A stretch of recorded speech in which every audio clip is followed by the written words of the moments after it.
नमस्कार दोस्तों, कैसे हैं आप सब? उम्मीद करती हूँ कि आप सब बहुत अच्छे होंगे और ये बताने के लिए नीचे कमेंट बॉक्स में हर हर महादेव ज़रूर लिखें। आज के वीडियो में हम बात करते हैं कि पैसा बहुत आता है, कमाई बहुत है, पानी की तरह पैसा घर में आता है, लेकिन फिर भी घर में बरकत नहीं है, घर में बढ़ोतरी नहीं है और घर में लड़ाई झगड़ा कलेश मचा हुआ। किन कारणों की वजह से ऐसा होता है? खासकर महिलाएं इस वीडियो को ज़रूर देखें और अच्छे से समझें कि कहाँ आपकी गलती हो रहा, कहाँ ऐसा कौन सा चूक हो रहा जो कि आपको बिल्कुल इसको सही करना है। तो वीडियो को देखें, कोई भी सवाल होगा नीचे कमेंट बॉक्स में ज़रूर बताएं। सबसे पहले पॉइंट की अगर बात किया जाए कि आप पूजा पाठ करती है, सुबह पूजा करती हैं, शाम को मंदिर जाती है, हर एक कार्य जो है पूजा पाठ में अच्छे से अपनी पूर्ण है, लेकिन फिर भी घर का जो खाना है, पति को ठीक से आप खाना पीना नहीं दे पाती हैं। 7 बजे अगर पति आपका बाहर निकलते हैं तो आप पूजा पाठ में लग जा रही हैं, फिर बच्चे को आप सही से नहीं दे पा रही हैं। तो ऐसे में कहीं न कहीं देखा जाए कि जो पूजा पाठ करती हैं उसका कोई भी आपको लाभ नहीं मिलेगा, कोई भी पुण्य नहीं मिलेगा। क्योंकि सबसे पहले एक स्त्री धर्म यही है कि अपनी गृहस्थी को सही से रखें। जिस घर में अगर बासी मुँह अगर पति चला गया या फिर बच्चे को जो चाहिए वो आप नहीं दे पा रही हैं और पूजा पाठ में लग गई हैं, तो उसका कोई भी फल आपको नहीं है। सबसे पहले तो अपनी गृहस्थी जो है वो सही रखें। पति को क्या चाहिए, क्या नहीं चाहिए, सही समय पे हर कार्य करें। उसके बाद दूसरा जो होता है पूजा पाठ। तो पहले तो अपनी गृहस्थी को सही रखें, उसके बाद जितना भी नियम है वो ज़रूर से ज़रूर करें।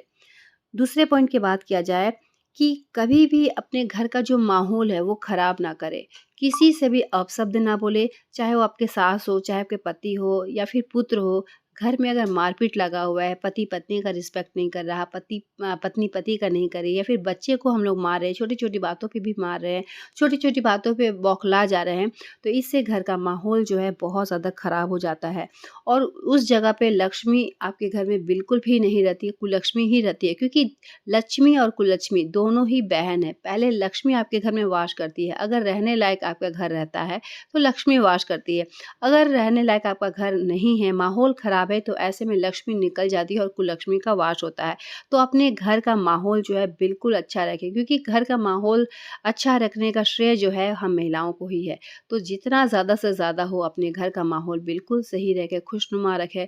अपने घर में कहा जाए कि जो भी लड़ाई झगड़ा कलेश जो है बिल्कुल भी ना होने दें। कोई भी छोटी-छोटी बातें जहाँ तक चुप रहने का सवाल है, बिल्कुल चुप रह के उस घर को समेट के रखें। तो वहीं घर में बरकत भी होता है और सुख शांति भी रहती है। तीसरे पॉइंट की बात किया जाए कि कभी किसी का दिल नहीं दुखाना चाहिए। कितना भी आप पूजा पाठ करती हैं, लेकिन किसी अपनी बात से किसी को अगर दिल छल्ली कर दे रही है, कहा जाता है ना कि किसी के लिए अगर आप फूल नहीं बो सकते हैं तो कम से कम कांटा उसे बिल्कुल भी नहीं देना चाहिए। वही है कि हमेशा किसी के लिए मरहम बनने का कोशिश करें। कोशिश ना करें कि हम अपने शब्दों से उसको घाव बना दें। तो ये कार्य आपको नहीं करना है। जितना हो सके अपने मुख से हमेशा अच्छी बात बोलना चाहिए। कहीं भी ऐसा कोई कार्य ना करें जिससे आपको बदनामी लगे या फिर कोई भी ऐसा कार्य ना करें जो कि गलत है। क्योंकि सही और गलत क्या है, हमारे पास बुद्धि विवेक दोनों ही, और हम समझ सकते हैं कि कौन सा बात सही और कौन सा बात गलत है। तो इन सब बातों का ध्यान रखें। अपशब्द कभी भी किसी को भी ना बोले जिससे कि आपके बोलने से किसी का दिल दुख जाए, चाहे वो सास हो, चाहे वो पति हो, पुत्र हो या फिर घर से बाहर के जो लोग हैं। हमेशा मुख से जो है अच्छी बात ही बोलना चाहिए। चौथे पॉइंट की बात किया जाए कि बहुत सारे लोग जो है बहुत देर से सोकर उठते हैं और दोपहर में भी वो सो जाते हैं। तो देखिए बहुत सारे लोग होते हैं कि थक जाते हैं और सो जाते हैं। तो सोने का जो आदत है वो बिल्कुल भी ना बनाएं। दोपहर में तो महिलाओं को सोना ही नहीं चाहिए। अगर आप 6 बजे सोकर उठती हैं तो नींद आपका पूरा हो जाता है और फिर वापस आप दोपहर में सोती हैं, तो ऐसा कार्य आपको नहीं करना चाहिए। समय का हमेशा यूज़ करें। घर में ही देखिए, घर में ऐसा बहुत सारा कार्य होता है जो कि हमको करना होता है। तो अगर दोपहर का जो समय है वो एक समय ऐसा होता है कि जो अपने लिए भी आपको कुछ करना है तो कर सकती हैं। लेकिन कोशिश करें कि सोकर उस समय को बर्बाद ना करें। 3 से 4 घंटा महिलाएँ सो जाती हैं और वो ही समय जो है बर्बाद करती है और बाद में क्या होता है, उनको समय कम पड़ जाता है घर का काम करने के लिए। तो इन सब बातों का ध्यान रखें। 5वां पॉइंट की बात किया जाए कि घर में पैसा आ रहा, पानी की तरह पैसा आ रहा, लेकिन आपको किसी को देने के लिए हाथ नहीं उठता है। आप उसी चीज़ में है, यानी कहा जाए कि कचरा को भी सँभाल के रखती हैं, लेकिन किसी के लिए दान पुण्य के लिए आपका हाथ से पैसा नहीं निकलता है।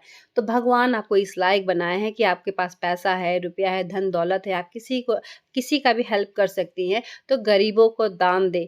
कुँवारी कन्या है जो गरीब है, उनका विवाह में भी हेल्प कर सकती है, मंदिरों में भी दान कर सकती हैं। आप चाहें तो अनाथ आश्रम, वृद्धाश्रम, बच्चों का आश्रम, यानी आप दान ज़्यादा से ज़्यादा करें अगर आपके पास है तो। क्योंकि दान किया हुआ चीज़ आपको कहा जाए तो कई गुना वापस आपके पास आता है। बहुत सारे लोगों को ये समझ में भी नहीं आता कि दान किए तो आपका पैसा खत्म हो जाएगा। भूल कर भी ना सोचें, कोई भी चीज़ जितना हम किसी को देते हैं, उतना ही ज़्यादा बढ़ोतरी होता है। अगर आप किसी को कपड़ा देकर देखें, आपका अलमीरा कपड़े से भर जाएगा। अनाज देकर देखिए, आपका किचन जो है यानी कहा जाए कि खूब बरकत होगा।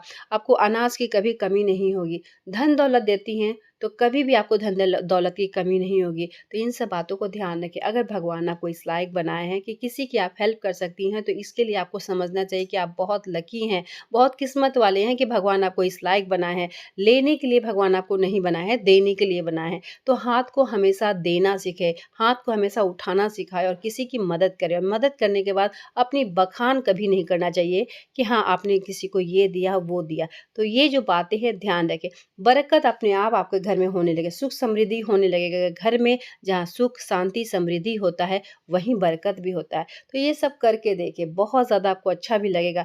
पूजा पाठ करती हैं, मन की शांति के लिए ज़रूर करें, लेकिन कहीं न कहीं ये सब आप कार्य करती है तो पूजा का पाठ से भी कई गुना ज़्यादा करती है कि किसी का हेल्प करती है। रोते हुए लोगों का अगर आप आँसू पोंछते हैं, तो भगवान आपकी आँखों में कभी भी आँसू नहीं आने देगा। तो इन सब बातों को ध्यान रखें। जितना है, जो है, उसमें हमेशा संतोष करना सीखें और अगर ज़्यादा है आपसे, तो हमेशा किसी का हेल्प ज़रूर करें।